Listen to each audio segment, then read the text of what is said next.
En Aragón, atención al dato porque se producen alrededor de 1.300 infartos a lo largo del año, de los que el 70%, alrededor del 70%, son varones. Saltaba la noticia esta semana, ustedes lo saben, el jugador de fútbol Iker Casillas sufría un infarto mientras entrenaba con su actual equipo en Portugal. Una noticia que ha sorprendido a todo el mundo. Además, el lunes fallecía en Marruecos el ciclista zaragozano Fernando Civera por una parada cardíaca mientras participaba en la carrera de mountain bike Titan Desert.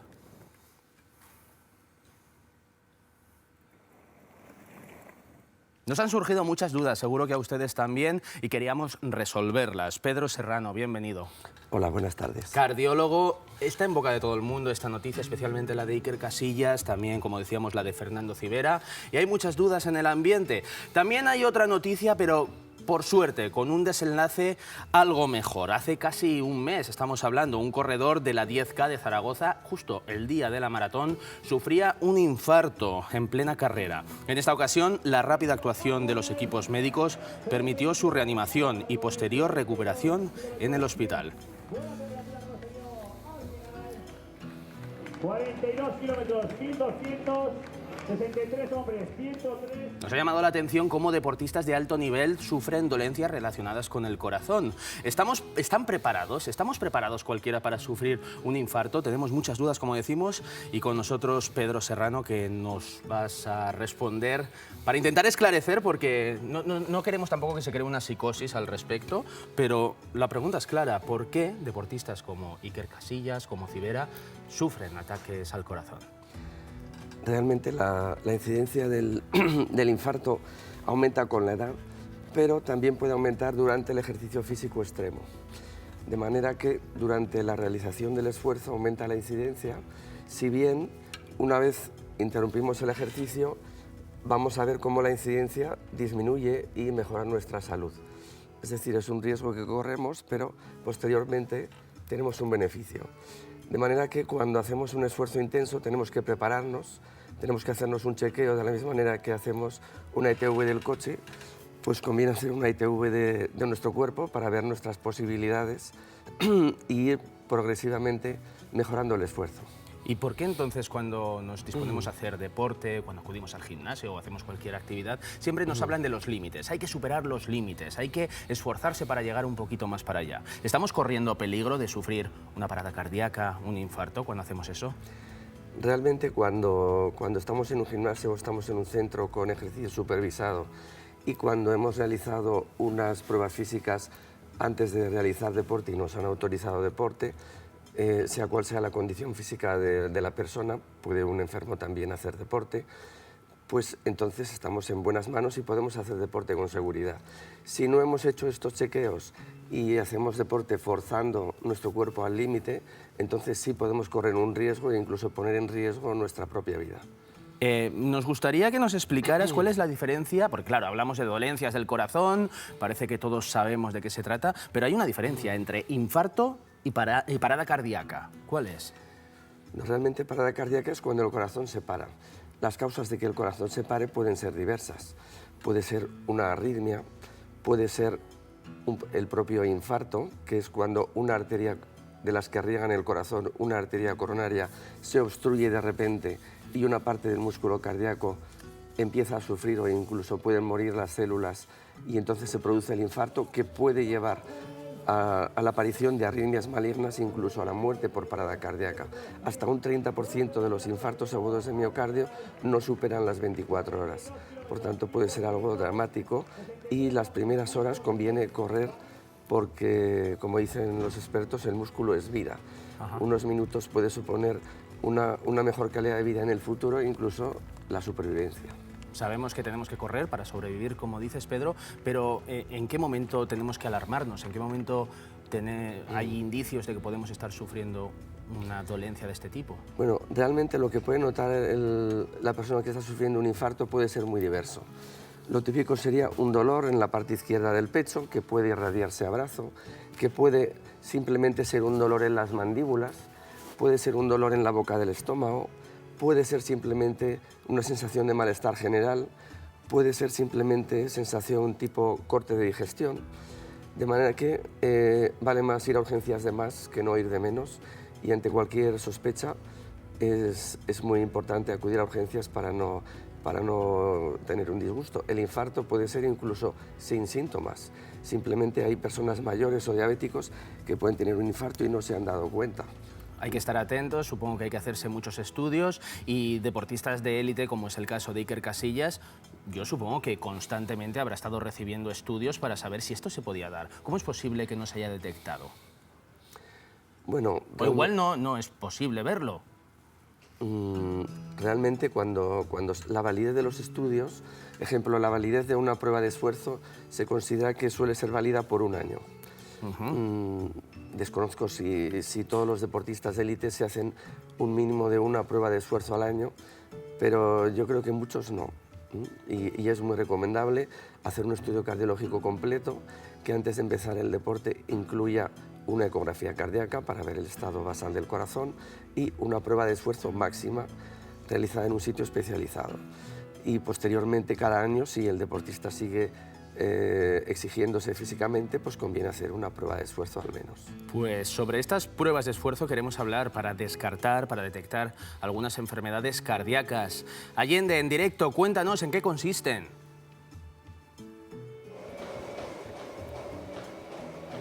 Muy buenas tardes, Gorka. Pues mira, ahora mismo te vamos a resolver todas las dudas porque estoy con Luis. Muy buenas tardes. Hola, buenas tardes. Luis, cuéntanos, ¿en qué consiste una prueba de esfuerzo como esta que estamos viendo ahora mismo? Bueno, una prueba de esfuerzo es una prueba médica cuyo objetivo es valorar la adaptación cardiovascular al esfuerzo. De hecho, esto que estamos viendo es un simulacro porque normalmente tú estás aquí acompañado de un médico. Sí, efectivamente, al ser una prueba de carácter médico, es un equipo médico, normalmente un médico especialista en medicina del deporte o en algunos casos también el cardiólogo, que es el responsable de este tipo de pruebas. ¿Y qué tipo de personas vienen a hacerse una prueba de esfuerzo? Como es el caso, por ejemplo, de Alex. Bueno, una prueba de esfuerzo se lo puede realizar cualquier persona, pero especialmente aquellas personas que realicen alguna actividad deportiva, sea o no de competición, deberían hacerse un chequeo con relativa frecuencia. Vemos que está Alex ya sobre la cinta, pero ¿cuál es el primer paso para realizar esta prueba? Bueno, antes de la prueba de esfuerzo se hace un reconocimiento médico, en el que lo primero se hace una entrevista inicial en el que el médico pues valora antecedentes familiares, antecedentes personales, el tiempo de práctica deportiva, y en base a ello pues establece, digamos, un perfil de riesgos de salud.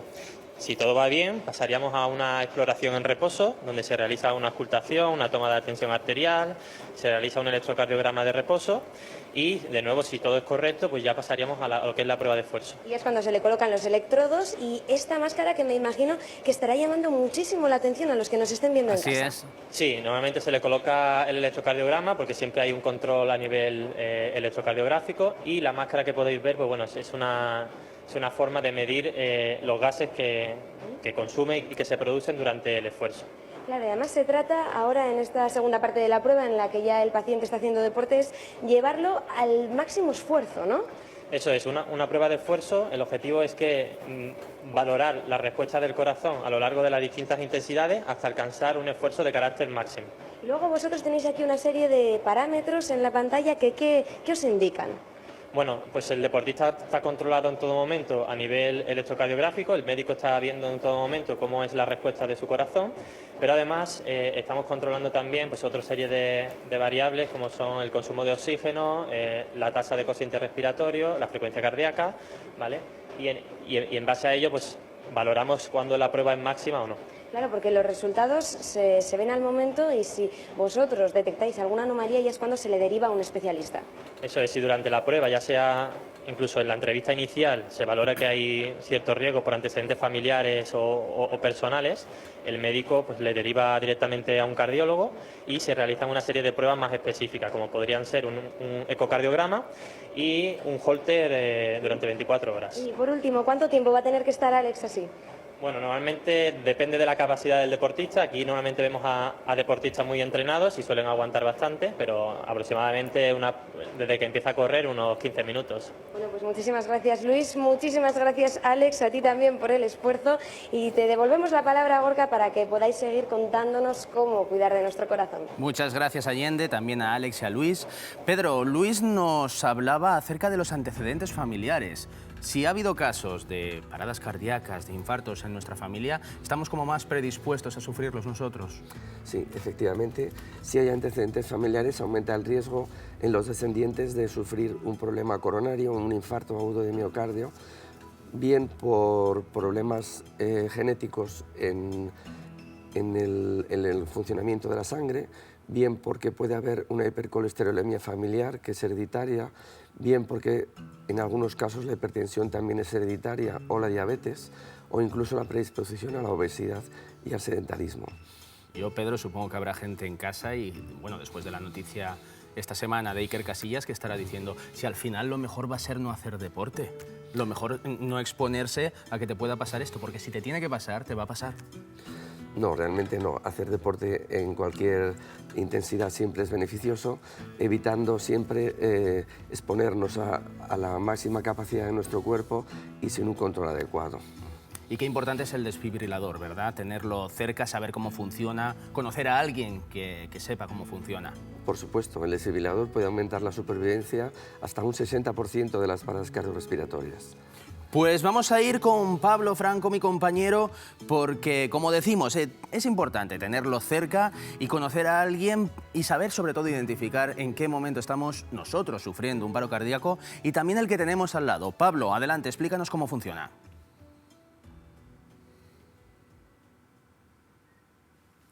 Vamos a saber cómo funciona un desfibrilador semiautomático. Están en un montón de edificios públicos, colegios, polideportivos, porque pueden llegar a salvar vidas.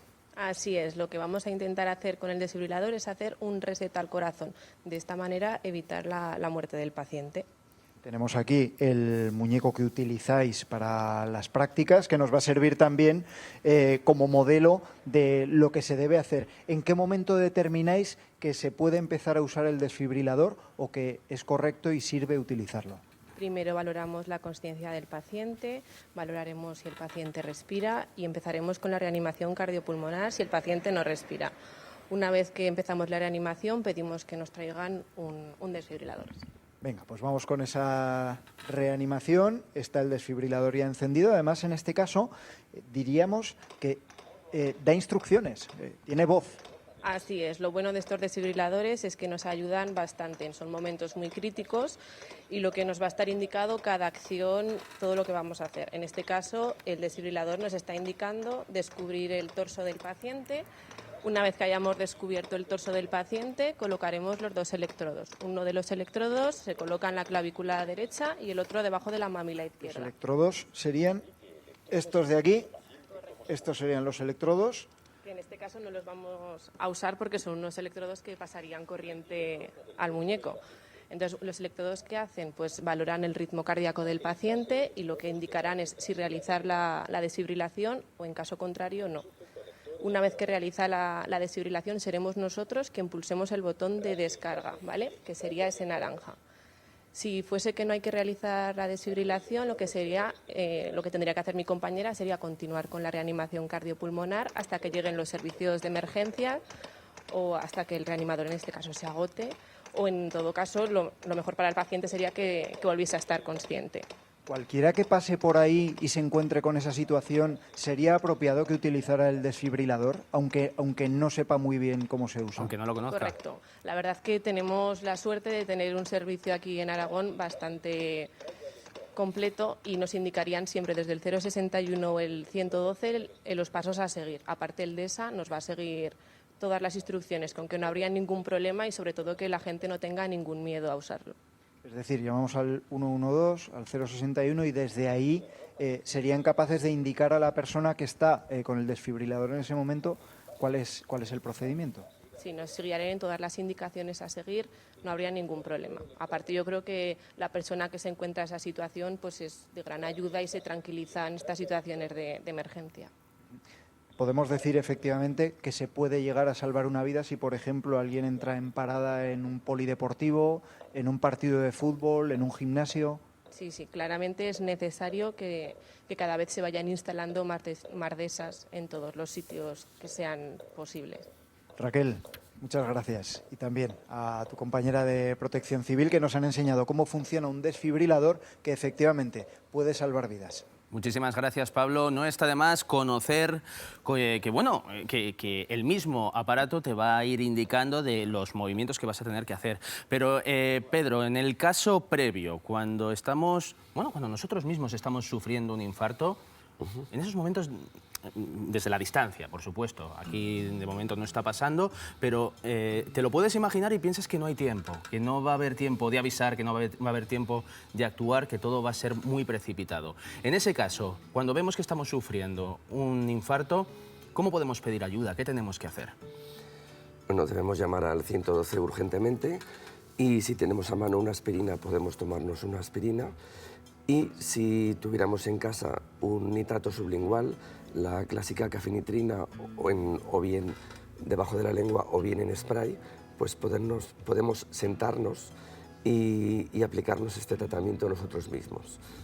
En caso de que tengamos riesgo y llevemos en el bolsillo la cafenitrina o una aspirina que cualquiera puede tener por casa. Y en el caso contrario, en el caso de que le esté ocurriendo algo, es el mismo procedimiento, a alguien es el mismo procedimiento. Efectivamente.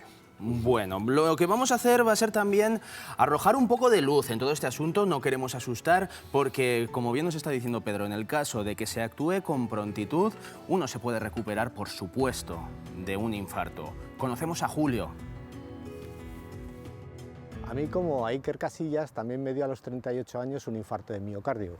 Entonces, en ese momento, la verdad es que la situación fue muy angustiosa. Yo volvía de la cena de Navidad después de haber tenido una larga jornada de trabajo y el sentimiento de dolor, de angustia, de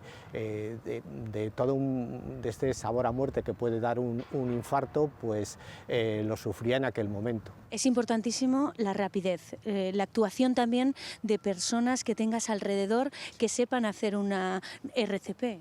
Sí, indudablemente, el tener el factor tiempo es vital, o sea, tiene una importancia de tal modo que entre tardar mucho o ser atendido rápidamente nos encontramos entre la vida y la muerte. Ahora llevas un desfibrilador contigo 24 horas. Sí, tuve unas arritmias malignas y entonces pues la verdad es que me pusieron este implante que ya he tenido la mala sensación de probarlo y funciona, pero me salvó la vida. Ana, qué duda cabe que la vida de Julio cambió a raíz del infarto, pero ¿cómo cambia la vida familiar?